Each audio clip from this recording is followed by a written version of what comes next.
Good day, everyone, and welcome to this presentation on occupation stamps of the world. I'm Sergio Lugo, and host and author for this discussion. This presentation focuses on worldwide occupation and quasi-occupation stamps. It runs approximately 33 minutes with a question and answer session added on and for 25 minutes and an addendum of about 2 minutes citing a 10-page downloadable inventory of occupation and quasi-occupation stamps. Separate presentations have been developed for Austria-Hungary and Germany, South America, and the United States, Airmails, and Wishful Thinking by Nations. Eventually, all of the presentations will be on Zoom and, if possible, YouTube. Let's get started, shall we? What I'm going to do is use a graphic to help illustrate some of the things. And what you'll find when you're talking about occupation stamps is that you're talking about fitting stamps of various kinds into different squares and circles and different sizes of those squares and circles. And that's what we'll be doing here. Let's go ahead and get started. Occupation stamps. These are not the trades. I want to make sure that this is clear with you. We're talking about generally defined as wartime military use of postage in conquered lands. What is the traits and characteristics of occupation stamps? Some things you might want to be aware of is that they are generally categorized as N category stamps by Scots. Those N category stamps are located in the back of the book of Scots catalogs. Usually they're the stamps of victors, not necessarily of the defeated, and usually they are overprinted with the occupying area's name. Further, sometimes they are confused as independence stamps, Cinderellas, or provisional stamps. We have to maintain that distinction here between these because we don't want to get them confused, particularly with regard to independence issues. You should be aware of the fact that sometimes they are unavailable in occupied areas, Sometimes they'll be available in the home countries for sale, but sometimes it also occurs that they're unavailable. Provisional stamps are different in nature. Many of these are indistinguishable from N stamps. And you have to be careful. And one of the things that I try and say with respect to the provisional stamps is the old saying, if it sounds like a duck and walks like a duck, it's not necessarily a duck when it comes to these provisional occupation stamps. As I've indicated, I'm suggesting here, these provisional occupation stamps are not found in the N sections of Scots catalog. They are often overprinted, and then they can be used or issued in wartime or peacetime. There can be joint issues of allied military governments as occurred after World War II in Europe. But allied military government stamps were also issued as early as the 1890s in other wars. Most frequently, they are found in listings of occupied areas and nations. But the collector seemingly doesn't pay attention to such distinctions and circumstances. Collectors generally tend to label them all as N stamps. These, the provisionals, are not issues for colonies, offices abroad, or for individual independence. Finally, I would like to make reference to the fact that sometimes nations do choose to submit UPU stamps as listings to distinguish some of their colonies and areas that they came into possession. For example, the Italian Aegean Islands after their war with Turkey. Some red flags that you should be aware of. Provisionals are frequently, like I said, definitives of the home country or the occupying country. Is that what I meant here? And when I use provisional occupations, I'm using the provisional as a lowercase for a variety of stamps that are akin to occupation and stamps. As I've stated already, it's all the same to collectors. Collectors don't make those references or distinctions because they don't understand or they don't explore the geopolitical aspects of circumstances that are occurring between these nations when they're entering into war. I will say to you that sometimes the stamps are codified as occupation by Scott, while provisionals used during occupations are not. You can see the graphic starts dropping and adding some of the circles and squares as we start approaching these issues. For example, military stamps are normally issued for free franking by servicemen, but they are not necessarily N code stamps in some occupied areas. The same is true for Allied military government stamps, as you'll see. Also true for US and Germany offices designated as K stamps for certain parts of the world. I will advise you that I never did get a response from Amos as to what were their definitions and standards used in their Scott's catalogs for N stamps. I'm going to jumpstart this by talking about Austria-Hungary stamps used as, and I'm using those to provide examples of the differences between occupation versus provisional. You should note, with respect to the Austro-Hungarian Empire, that empire was made of several distinct large-sized nationalities. By the end of World War I, it was having difficulty. It could not fend off occupations by some of the newly liberated countries on its borders. In consequence, it can become very confusing as well with respect to N stamps themselves. And I'll point out a feature of N stamps. The empire used empire definitives for definitives.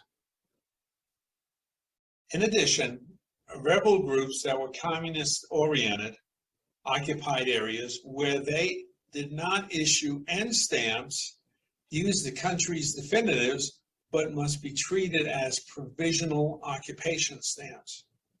This is true in other nations of the world where rebels took over large sections of the nation, most typically China. Austria proper, they're only used for N stamps were the AMG stamps that were in Allied military government stamps that were issued for the 1 year of 1945. Most of their stamps in the way of occupations are provisional occupations. Hungary proper, on the other hand, had N stamps, but did not necessarily use provisional occupations stamps. I had a chance to talk about Austria-Hungary, and for your information, on the left-hand side of the picture of the scan are information for N issues for the respective countries. On the right-hand side of the scan, you'll see information and discussion for provisional occupation issues. Let's go ahead and start touch upon Austria as examples. You'll find that they had general designs for conquered areas, and those are the 3 topmost stamps that are shown above. There are other stamps that they use in different places. So, for example, they issued stamps for Bosnia and Herzegovina as N country stamps, as N stamps. Czechoslovakia, despite the proliferation of stamps from the empire, virtually all of them are independent stamps not necessarily occupation stamps. So we're trying to make a distinction here for you all to understand. Be careful in this arena with Czechoslovakia. Italy, for areas that were occupied by Austria, namely the northern provinces of Italy, had occupation stamps, and you can see the wide variety of them there. The large one on the left, the special delivery, postage due is the red one that's second from the end. Newspaper stamps is the Hermes head, and then pictures of the emperors. Finally, an odd one is Liechtenstein. This is not an occupation stamp. By mutual agreement between Austria and Liechtenstein, Austria operated the post office for Liechtenstein in 1912 to 1916. It represented in no way, shape, fashion, or form an occupation using Austrian stamps. Romania used Austrian definitives as well as military stamps between 1917 and 1918. Here, typically, you have the Emperor Karl stamps of Austria that were overprinted body for use in Romania. Now, you'll see that in this case, Italy used Austrian or Italian definitives as well as special delivery E and postage delivery J in stamps for in end stamps for Trieste in the years 1918 to 1919. Finally, there were Allied military government stamps that were used as end stamps for Austria in the 1945 year, and these are numbered 4N in the Scots catalog. Continuing on the right, you will see a long list of places for which provisional occupation stamps were issued by Austria. They included Germany, Croatia, Serbia, the Ukraine, and Croatia-Slavonia as examples. Picking up now at Hungary. Hungary, as you can see, had no end issues involved in their occupation of certain areas. What they did was use provisionals. They used provisionals in the French occupation. You can see them there. In Romanian occupations of the first and second Debrecen issue, as well as the first and second Transylvania issues, as well as the Timisoara issues, and those are just down below. In the case of Serbia, Hungarian definitives were used for Vranja and the Vranja first and second issues, and a used example being shown there on the right. They were also used in Temesvar and Banat Bakshkar. In the case of Szeged, I have not been able to find any of the stamps listed for Szeged as being used as end stamp provisionals by Hungary. And finally, you'll find some local issues that we used for Hungary, Western Hungary, as provisionals, but the majority of those are counterfeit. So we're not sure about the legitimacy of that. South American occupations are few and far between. Non-U.S. military actions have involved minor border disputes, as well as the Chaco War between Paraguay and Brazil in the 1930s and the War of the Pacific between Chile and Peru in the 1880s. That we've gotten rid of a lot of squares and circles. Most of the stamps that are occupational in nature are provisional, and what they were was issued by the United States for temporary periods of actual physical occupation in those countries. The United States never has issued any end stamps. You'll see at the topmost one for the Canal Zone. It's a provisional occupation from Colombia, as well as some stamps were used from the United States, as well as Panama definitives, as well as airmail, postage due, official stamps, and envelopes in the period 1904 to 1927.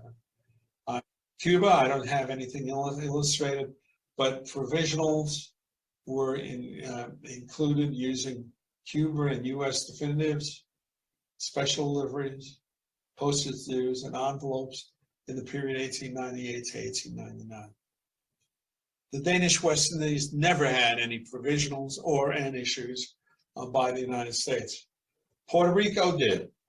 And what we're talking here is Puerto Rico provisionals that were local in nature in 1898 because the civilians wanted to have mail service in the areas that were being occupied by the United States, and they requested permission and got it from the military. On the other hand, there were definitives of the United States issued as provisional occupations, as well as postage due, wrappers, and postal tax. Is that postal tax? I can't remember what all these things. Wine. Wine, that's right. I'm sorry. My favorite stamps. Yeah. Wine stamps from the years 1899 to 1900. Yeah. Colombia issued 4 Panama occupational provisional issues using Colombian definitives in the period 1878 to 1904. And the last one I want to mention is that Chile, in the War of the Pacific, used Peru definitives as end stamps in the years 1881 to 1885. In the case of the War of the Pacific, Chile invaded Peru over mineral-rich lands on their respective borders. Chile managed to successfully occupy and install a postal system through much of Peru, using end stamps for the occupations. Those stamps were 2 sets of Peruvian definitives that were used in 1882 through 1884, and are illustrated here. Surprisingly, a legitimate set of provisional occupation stamps were also used in 16 Peruvian towns and communities. These are the only ones that I've ever seen that were legitimate provisional occupations of the world. The Peruvian cities of Lima and Callao were the suppliers of Peruvian stamps. When that supply was cut off by the occupation by Chile, local towns and communities were left without a means of postal system because they didn't have any stamps that would fit the regime. It is not clear whether they acted, that is the towns and communities, in recognition of continued Peruvian control of the post, or alternatively at the behest of Chilean authorities. In any case, numerous provisionals exist, but the collector must be very aware of what is being sold. Moving right along. So let's pick up again with the United States, which we talked about United States already and mentioned that it has never issued end stamps for any country. But there are a number that can be considered provisional occupations. We've already mentioned the Canal Zone. We've talked about Cuba. We mentioned the Danish West Indies. But the next one is one that surprises many people. At the close of the Spanish-American War, the United States seized Guam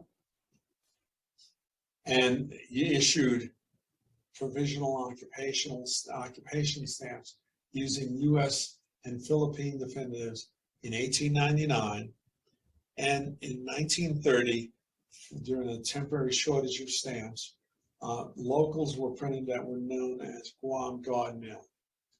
Again, these are one of those strange stamps that you can't fit into a square or circle, and you'll notice that the squares and circles of this have been reduced as well or changed in size. Hawaii had no provisional stamps, no provisional occupation stamps. The 1893 provisionals that are known were the reflection of an upstart rebellion carried on by sugarcane growers against the Queen of Hawaii, and they overthrew the government and established a temporary government that ruled Hawaii for the next 4 or 5 years.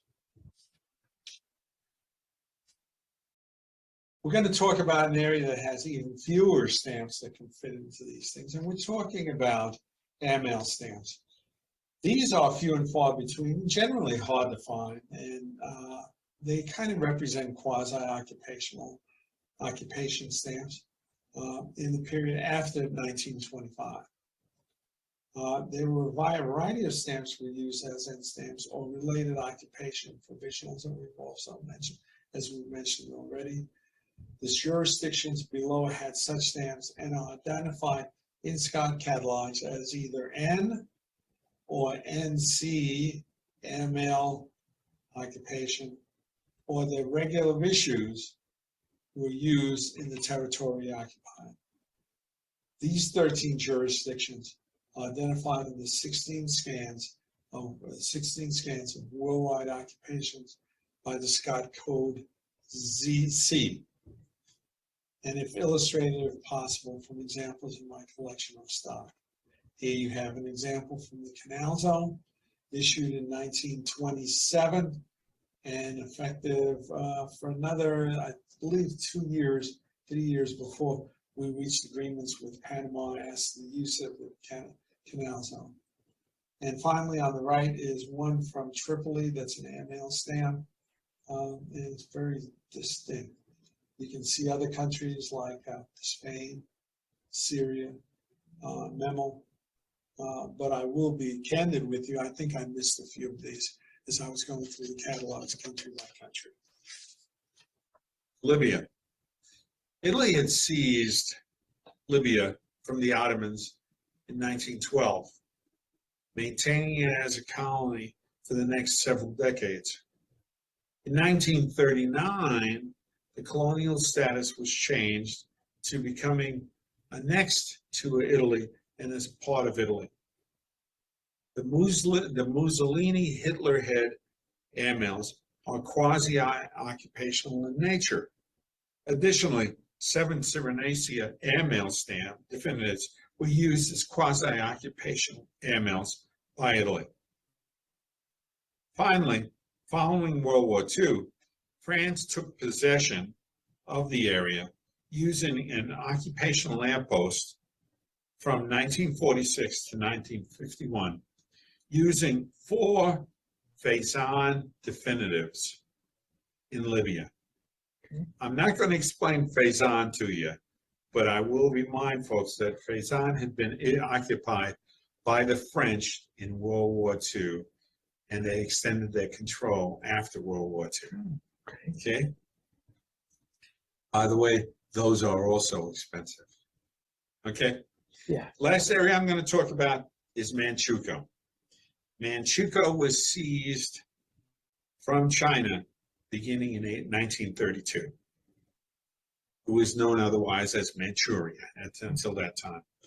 The puppet government that was installed was established by Japan and used 4 Manchurian definitives as quasi-occupational issues in the period from 1936 to 1937. Those are 2 of the examples are shown here. Period. I'm going to talk about worldwide aspects of my presentation. We are not going to review the attachment in all 16 scans, but they are available to you for your use and print out whenever you want to. The scans that follow are from pages A1, A2, A3, A5, and A of the attachment. The full inventory contained in the attachment shows all of the N issuing countries and those with occupation or provisional occupation issues. That attachment can be printed out as a hard copy, for your use if you'd like to do that. Of the 86 jurisdictions cited in the attachment, the detail is as follows. N-issue countries only, there were 17 occupying nations. Provisional occupations or quasi-occupations were issued by 47 occupying nations. And where you have a mix of both N-issues and related provisionals, there were 22 occupying nations. These represent my listings from a country-by-country review. Any oversights or mistakes are mine and mine alone. However, I'll repeat the red flag to you as mentioned earlier. If it walks and quacks like a duck, it must be a duck, is not necessarily so. Ready? Moving on to A1. Here you'll see we've got countries and regions numbered 1 to 9. They include, for example, the Alouettes, Belgium, Burma. I'm only going to touch upon a couple of these for your information. Batum, an area of Russia occupied in the period 1919 and 1920. Excuse me, where Great Britain occupied the area. It was an oil hub, okay, and used Russian and Batum definitives as provisional occupations. You'll see that under Belgium, and I'm not going to touch them all, on the provisionals, you'll see that AMG issues, Allied military government issues, existed for 1945. You'll also see that in N issues for Belgium, Germany used Belgium definitives as N issues in World War I from 1914 to 1918, and one of those is shown. Finally, you'll see that Burma had N stamps that were issued by Japan, and Japan used Burma Independence Army definitives as well as Burma definitives, as well as official stamps in 1942. We've got scan A2, representing the nations of China down through Danzig. I'm going to stay on China for a moment because of the unusual aspects of what happened here. And you'll see that also in the next slide as well. We'll get to that momentarily. Japan used China definitives as well as postage due and airmail stamps in a number of Chinese provinces that they occupied during wartime between 1932 and 1945. They included such provinces as Hubei, Inner Mongolia, and Shantung. On the other hand, the People's Republic of China came about as a result of the rebellion on the part of the Communist Chinese against the Nationalist Chinese. As Communist Chinese power grew and they were successfully liberating areas, they issued liberated issues for some of the counties that they were in. They also used China definitives as well as airmail and postage due in such provinces as North China, East China, and Southwest China.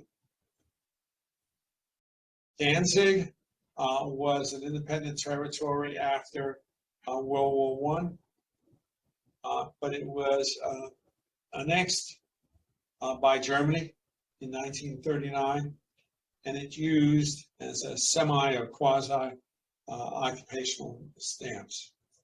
The stamp that's shown is not an occupation provisional, but was rather a Polish stamp because Poland had rights and post offices in Danzig and used those offices by overprinting stamps of Poland with Port Gdansk. Moving right along. The next country, the next line we have is an unusual one, and you'll see, at least on the top 4 images, no stamps. The top 4 images reflect 2 postcards representing Japanese occupation of China. Now, they don't have any stamps, but I'm bringing it up for your benefit because they are occupational in nature.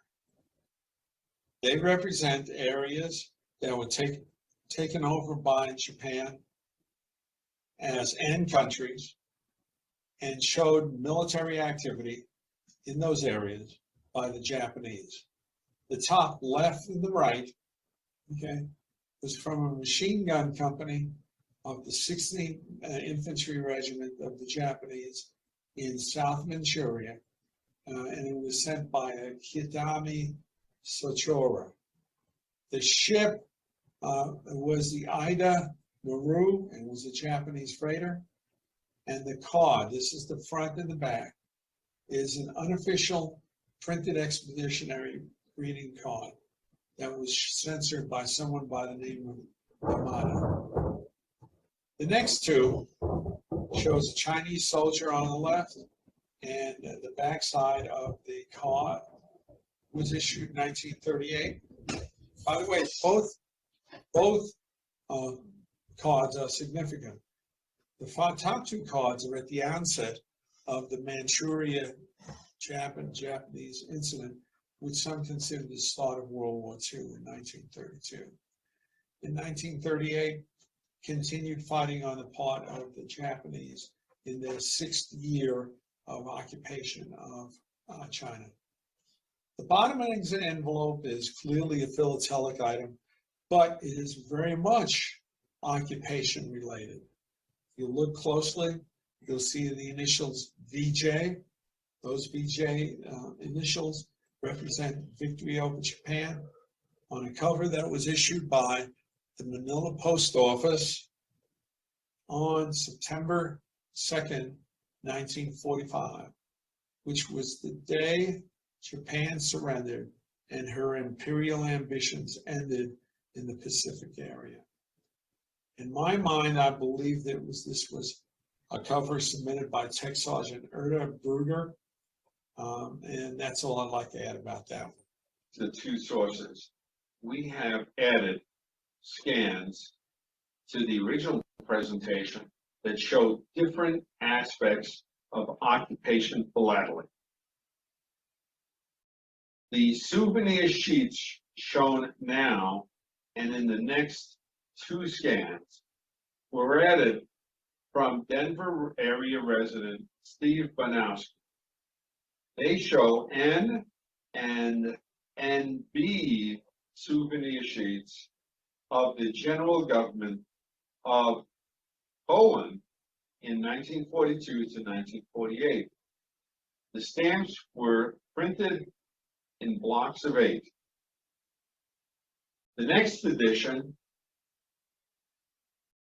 is an example of a Russian occupation issue, Scott number 2N19 of the Western Army, of a Latvian definitive that was applied to a scarce Jelgawa cover of October 17, 1919, and sent to Midtown.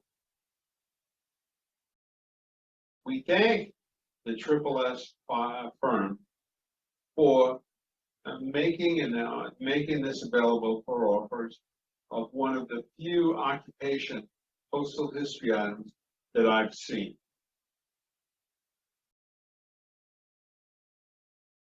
One area of postal interaction in the occupation arena is that of domestic rebellions that either succeed or fail, but which leave behind for recorded history their postal issues.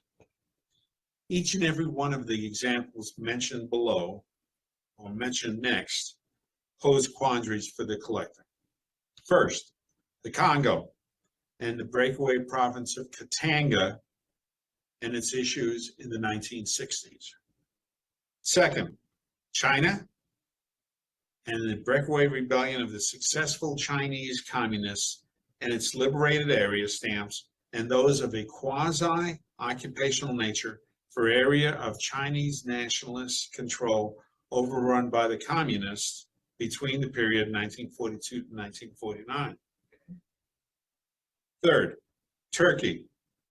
The breakaway rebellion of the Turkish nationalists led by Kemal Ataturk and its liberated stamps and those of a quasi-occupational nature for areas under the Ottoman Turks overrun by the nationalists between the period 1919 to 1923. Fourth, the United States and the breakaway rebellion of the Confederacy and its 13 issues between 1861 to 1865. Finally, Nigeria and the breakaway province of Biafra and its issues.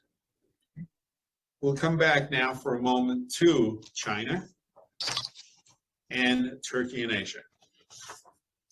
The example being shown is a revenue stamp, okay, is a revenue stamp from 1945 that was issued as an end stamp by the nationalist Chinese with the collapse of Japan and Manchuria in 1945. In that year, the Chinese regained control of Manchuria and Manchukuo,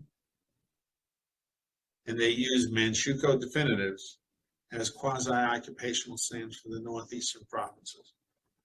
Many were overprinted with local hand stamps, and many were surcharged. These stamps ceased to exist with the Chinese Communist takeover in 1948 and 1949. Turkey and Asia is another oddity. These are listed in Scotch and represent one of those rebellions that succeeded in overthrowing the government. The Ottomans were on the verge of collapse after their defeat in World War I. Turkish nationalists led by the Ottoman Colonel Ataturk sought to overthrow the regime in 1919. However, Allied powers sought to prop up the Ottomans by policies intended to nibble at the empire's fringes, but not directly threaten the Ottomans. The Turkish nationalist rebellion, however, gained strength throughout Anatolia, also known as Asia Minor, throughout 1920 and 1922. Eventually, it was the nationalists that defeated the Greeks in the Greek-Turco War of 1919 to 1923. In 1923, the new republic finally ousted the Ottomans. This unusual circumstance or situation is reflected in the Scott numbering of Turkey and Asia stamps, beginning with number 1, while the Ottomans continued to issue stamps for the remnant of the empire that they control. For these reasons, I treated the Turkey and Asia stamps as quasi-occupational in nature, period.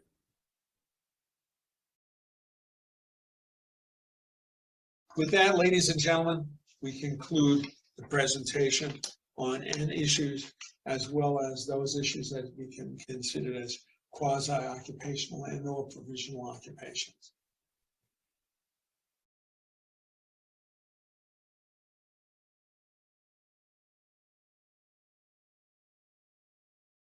I was a little confused by all the circles and squares and all Well, that stuff on the left. That's the only way I could do it. That's the only way I could do it. It's to show at least you had variations in all of these mixtures of occupations, okay? If you think about it and you didn't get it all, you have other variations of occupation, okay? I think Steve is going to talk about one of them here shortly, okay? But you had independence movements that tended to get you had rebel movements that tended to get mixed up, okay? You had a failure to distinguish occupation stamps. It is totally, totally frustrating to try and explain that a stamp that's clearly an occupation, as in the British occupations of World War I. All that they say is British occupation of this country. They're not listed as ends in Scotch. They're listed as regular stamps. So how do you deal with a stamp that is, in fact, occupational in nature that Scotch refuses to recognize as an end stamp? So these things all fall into play, and then sit there and say, graphically, it might be easier to show it as smaller dots, bigger dots, you know, smaller squares, fewer squares, etc. And that's what I was trying to do with that. Okay. Some people may not like or appreciate the graphic representation, but that's what I chose to use. There might be others that people do, but this is what I'm doing. Okay. Period. Go ahead, speak up. Britain had a lot of colonizations, Yes. and I don't know how many, but there's a bunch of them all over the world since the 1900s or Yes. before, like India and these areas like that. So So, something like how that. do they ever fit into any of the stuff in the future? Insofar as the British colonies, and remember, this is what I mean for, if it's a colony, I don't treat it as an occupation. I don't treat it as an occupation. They took over from the Ottomans. They took over independent places that either had stamps or didn't have stamps, and they treated it as a colony. See, well, Burma, Japan, and There you go. India, and all these were all worked on during World War II. Those were World War II, and they had been previously stamp issuing nations and taken over. And Burma is a classic example. Hey, where's Big my book? subject, that's a problem. Where's my Big book? subject. Gary made the mistake of wanting to explore Trieste with me. He wanted to talk about Trieste. This is my one-page short discussion of occupations, non-occupations with regard to Trieste. And I asked Gary, please, let's not raise this as a subject in the video, okay? Because it is total confusion. You have to be a diehard collector of Austria or Italy or Yugoslavia to try and understand Italy. And so this is my summary to Gary, and you guys can have at it. You're welcome to raise some questions. And Iowa to it? Yeah. Okay, the two additions I suggested to Sergio, and I thought of a third one during this. The Faroe Islands, northwest of Scotland, were occupied by the British during World War II with approval of the Danish government in exile to keep the Nazis from taking them. And those stamps are issued in the normal sequence, Scott numbers 2 through 6. The second one that came to mind was Tionga at the northern end of Mozambique. And when the Portuguese finally retook it permanently in 1916, and they were allowed to keep it when German East Africa was split up after the war, they issued 4 stamps, overprinted and surcharged on an issue of Lorenzo Marque, which was the capital of Mozambique, Portuguese Mozambique. The third one I thought about, Sergio, is post offices in the Ottoman Empire, which is not necessarily occupation, but they're like treaty ports in China. And a variety of European countries had post offices there, the British, of course, the French, the Russians, even the Polish overprinted some stamps for Levant at the end, right after World War I. Thank you. Go ahead, Steve. I'll ask you back up in a minute. I'm going to react to what Steve had to say and just contribute now. You understand we talked about some of the stuff for him because I wasn't sure what people might ask. I never realized that the Faroes were ever occupied by the British. They would always, as far as I was concerned, Danish in nature, but I never recognized what had happened with respect to the pharaohs in World War II. And so I really appreciate the suggestion, World War One. No, two. During World War II. I never appreciated what had happened. Kianga was always, as far as I was concerned, a Portuguese colony. But I didn't know that the Germans, owned that part of Mozambique, okay, and it had changed hands during the war, in which stamps were issued for Kianga as quasi-occupation. Steve mentioned officers. Now, we deliberately excluded officers because officers were simply a means of way to ensure that mail was gotten from this nation or this part of the world to another part of the world. And it was all basically commercial in nature. In the case of the Chinese officers that were occupied by Turkey, that were used by Turkey, Russia, the Italians, United States, and that's an unusual aspect here. They wanted to make sure that service was extended and that mail was gotten from those places to the treaty country that had been made arrangements with those nations. You had a variety of circumstances that accounted for these officers. Inefficient mail service, mail robberies in those nations, okay? Trying to make sure you had direct contact with the home nations, etc. And basically to expedite commerce. For that reason, officers were not included. Now you have another offshoot, again, getting back to your point earlier, about the mix of these and why you have these and why you have this time. You know? Most people don't realize what case stamps are. Anybody, what's a case stamp? Kmart. That's what they'd like to think. Yeah.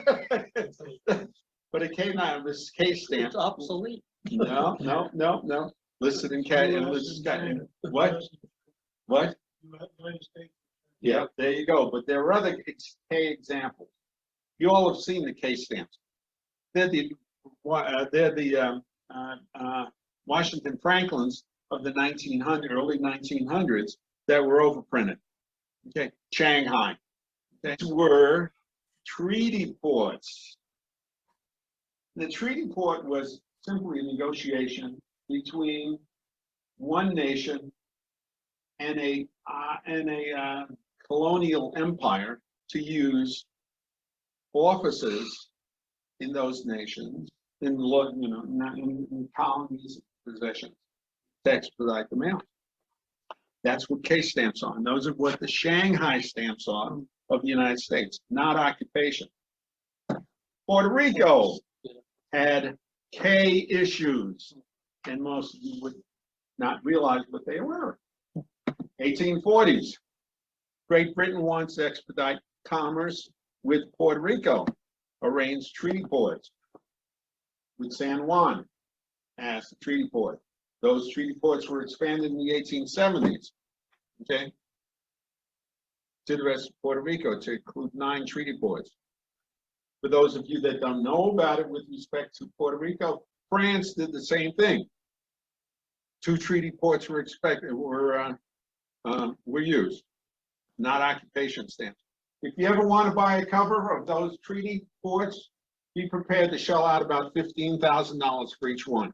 Because when they sold about 8 years ago, they went for $12,000. There were treaty port stamps and covers from the rest of South America, from Great Britain and France. I wonder how many I soaked over. Yeah, how many have you soaked over? They are definitely identifiable, even though they're not stamps, but by the cancellation. A lot of those that I've seen. There you go. I mean, you're aware of that. Overpriced. But Overpriced. But these distinctions that have to be made here in order for people to keep it straight. Okay, that the occupation is not Well, they got in collection here somehow. Well, Put them in and somebody took 'em. well, you know, they were being taken out so that we could. They were being taken out so that we could explain those separately. Any other questions or comments? We still got time. We still got time. Sergio, Yeah, Joe? yeah, I was wondering, I didn't see anything on the Japanese occupation of the Malaya Peninsula, which there were, it's a couple of hundred issues that are enlisted. Would you mind explaining them, Joe? Yes. Yes, Yeah, do you want to explain them? I just wanted to know why, Okay. if you had considered them. I think they should be in at least mentioned in your presentation. Okay, Joe, thank you for that remark. Okay, and they're mentioned in the inventory. Okay. Okay, I missed the first few minutes, so maybe that was when you were. Okay, they are in the inventory, but that, of course, is one of those things that I can't get into explaining because of the amount of time it takes. Sure. The Japanese, Yes. 2 sets of occupation stamps for your benefit or knowledge. Okay, and they are listed as N stamps in Scott's catalog. Okay. Yes. Those 2 sets were on the part of the Japanese post office. Makes logical sense, doesn't it? Okay, for those areas occupied by the Japanese in the Indonesian archipelago. Now, there's a problem here. You got hundreds of islands in the Indonesian archipelago. I wasn't talking about Indonesia. I was talking about Malaya. Yeah, well, I treat them all the same. I treat them all Okay. the same, okay? And Okay.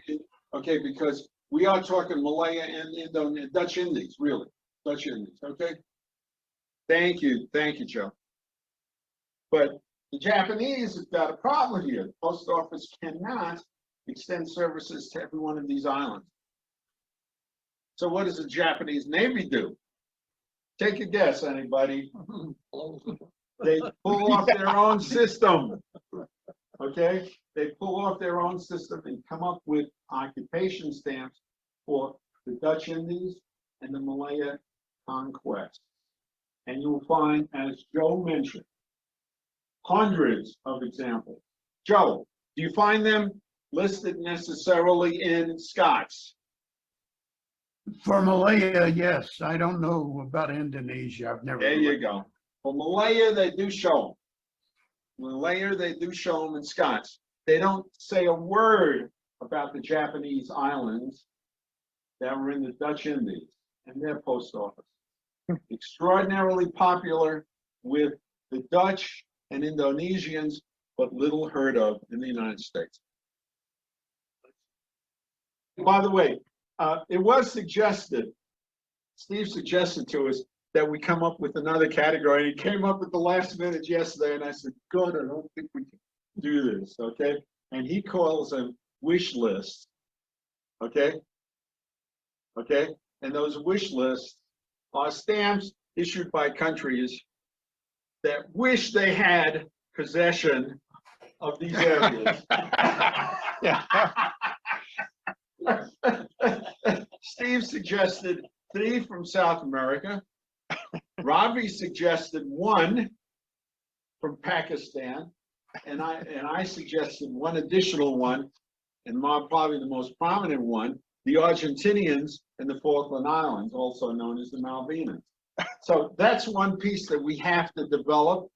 We're probably not going to put it in the worldwide occupations, but we will probably put it into South America to show examples. Still 10, 15 minutes to go. Joe, do you want to, Joe, you and I were talking about, or at least I was suggesting to you, Mexico. Yes. Mexico is an internal rebellion, Yeah. okay? Go ahead, Joe. One thing, the Veracruz occupation, I think in 1900 something, they didn't issue any stamps, but they certainly used a U.S. postal machine to cancel U.S. and Mexican stamps in Veracruz with a Veracruz postmark, which. Okay. I was not considering the Veracruz occupation. This came about in 1914 Yeah, because of U.S.-Mexican disputes about use of Mexican revenues collected by the customs house, as I remember. Joe, is that the case? as well as I remember, yes. Okay. And so we got into the dispute. President Wilson ordered the occupation of Veracruz. No stamps were issued.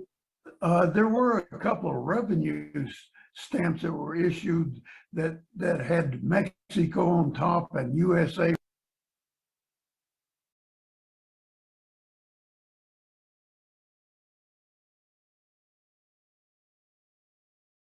right below, Okay. that were used Really? in the Veracruz area for, few months. Okay. Joe, would you mind providing those scans to us so that we can include them in the South America one? Yeah, Sure, I Okay. can do that. let's see that. We'd like to see that included, but that's another area that's. Yeah. This is not one that's really treated as an occupation, but it can be. But I was talking about a different aspect of that with Joe that we'll get into it. You'll see it's one of the oddest aspects of these occupation and provisionals as well. Mexican stamps are continuous, 1 through 2000. Civil War fought in 1914 and 1918. There's not a treatment separately of those stamps as occupation or non-occupation or provisional. That's Why is that? You have to go into the geopolitical thinking of leaders. Francisco Madero had been killed, assassinated by forces allied with the General Huerta. The rebellion arises against the federal government led by Huerta. That rebellion is led by Villistas, Francisco Villa, and Carranza. They view themselves as the continuation of the Madero government. They consequently would never view themselves as rebels or occupying forces. And the stamps then are not broken up between these factions, but are continuous in nature. This is extraordinarily unusual about areas in rebellion. Okay, yeah, come on up, Ken. No, I just want to make a quick one. It seems like from the 1950s to 1960s up until 2020, there hasn't been any nations that really have occupied other countries. I don't know why that is. When we stop. Well, Ukraine and Russia comes to mind. 2020. Okay, all right, all right. Well, I thought now. Falkland Islands was in that period, I think. Your point is well taken, Yeah. but you have to now expand your horizons. Africa is running all over. There you go. You have to expand your horizons. Indian forces, Pakistani forces, Norwegian forces are sent to different places as peacekeeping operations. Yeah, well, I'm not including US and F, but the fact of the matter is, they're sent as peacekeeping forces. They're not in a sense as occupying forces. But can you consider occupying forces as quasi-occupational? Yes, you can. Okay, but we don't label them that way. We label them as peacekeeping forces. Okay? Nation or providence in Africa, whatever Yes. you want to call Provinces, yes. them. They're all- 90 or something like Yes. that. They- Yes. We don't think of it that way, but 1950 to 2020, they're all places that there's unsettled conditions, military occupations that go by other names. Okay, Always, there will always be these things. the Congo, the Congo. Yeah, the Congo is good. You have to remember Biafra. Most people don't remember Biafra, and most people don't remember Katanga. But I get so out of those material all the time. And it's not because they're occupation, but it's because they're parts of those. You really don't know the magnitude of so many little countries laying around, you know. You have to have an Some interest in I've these. never seen before in my life. Gary and I were talking about this from the very beginning, and I was trying to explain this to him. Said, Serge, I am totally confused. I am totally confused. There are too many of these places, etc., and I didn't study history. And he said, you made the mistake of talking with me. Google it. Google it, and the Google's don't explain it. No? Brazil isn't known for any occupations.